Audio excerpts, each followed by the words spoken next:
Сегодня в средней школе номер 2 города Гал на базе Центра открытого образования прошел географический диктант, масштабная просветительская акция, направленная на повышение интереса молодежи к изучению географии, истории и культурного наследия. Для учащихся и студентов это не только способ проверить свои знания, но и возможность погрузиться в атмосферу нового современного формата образования, который объединяет интерактивность, практическую значимость и живой интерес к предмету. Цветок попал в Европу и значительно повлиял на селекционный процесс создания современных голландских сортов тюльпанов. Выберите из списка полуостров, откуда в XIII веке цветок был вывезен в Турцию. Давайте еще раз послушаем. Прежде чем варианты ответов там вы будете писать, сразу говорите, не успели выслушать, можем приостановить, назад прокрутить. Но после того, как мы перейдем на другой вопрос, потом уже назад перекручивать не будем. Организаторами мероприятия в Абхазии при поддержке Министерства просвещения Абхазии выступили представительства Россотрудничества, Географическое общество Абхазии, Абхазский государственный университет. Благодаря их совместной работе участие в диктанте стало доступно широкому кругу школьников и студентов, а сами задания соответствуют международным образовательным стандартам. Это не первый проект, который поддерживается при Россотрудничестве, и наши дети всегда подключаются, активно принимают участие. Хочу отметить, что все проекты очень интересные и необычные, потому что мы впервые сталкиваемся с такими новаторскими подходами.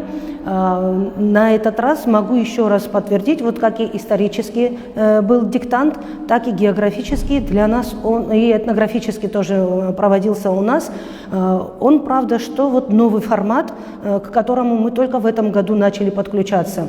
Несколько вопросов, прослушав сейчас по экрану, я пришла к выводу, что это не просто география, это как межпредметные связи. Это вот география, которая имеет связь и с историей, и с литературой.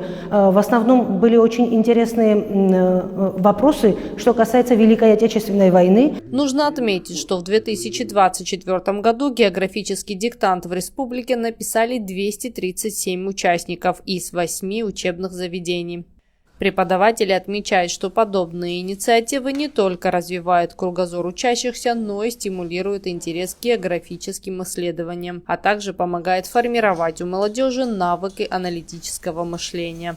Могу сказать немножко, конечно, в растерянности, но им очень интересно. Мы постараемся даже после того, как мы закончим эту работу, не забывать про этот диктант. Нам будет, конечно, интересно дальше, вот завтра, послезавтра, с другими ребятами тоже в классах провести, если не на весь урок, но вот хотя бы несколько вопросов, чтобы других тоже ввести в курс вот таких вот интересных проектов. Ожидаем, конечно, что будут в дальнейшем тоже такие мероприятия, но это приносит пользу нашим детям, потому что они знакомятся с новыми подходами, вот, с которыми даже мы, преподаватели, с интересом подключаемся и знакомимся.